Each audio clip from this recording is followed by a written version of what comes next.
AI, ChatGPT అని తెగ చెప్పేస్తున్నారు అందరూ. ఈరోజు మనము వాటికి డిఫరెన్స్ ఏంటో తెలుసుకుందాం. Firstly ChatGPT was developed by open AI అనమాట. అండ్ తరువాత DeepSeek was developed by DeepSeek AI. అంటే ఇది ఒక చైనీస్ బేస్డ్ కంపెనీ.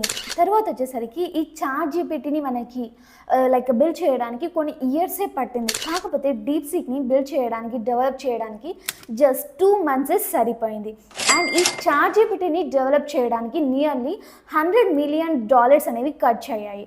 కాకపోతే ఈ డీప్‌సీక్ ఏఐ డెవలప్ చేయడానికి జస్ట్ $5.6 మిలియన్ అనేవి ఖర్చు అయ్యాయి. అండ్ ఫైనల్గా ఈ చాట్‌జీపీటీ అనేది మనకి పెయిడ్ వర్షన్లో ఉంటుంది. కాకపోతే ఈ డీప్‌సీక్ ఏఐ అనేది మనకి ఫ్రీ వర్షన్లో ఉంటుంది. అంటే ఇది ఒక ఓపెన్ సోర్స్ అనమాట. అండ్ ఫైనల్గా ఇవి రెండు ఇలా ఉంచితే మన మస్క్ మామ అయితే గ్రోక్ ఏఐ అనేది తీసుకొస్తున్నాడు. ఇంకా మొత్తం ఫ్యూచర్ అంతా కూడా మస్క్ మామ రూలే ఉంటుంది. మీకు ఈ డీప్‌సీక్ ఏఐ లింక్ కావాలి అంటే కామెంట్ సెక్షన్లో ఏఐ అనేసి కొట్టేసాయి. నీ డిఎంలో లింక్ అనేది వాలిపోద్ది.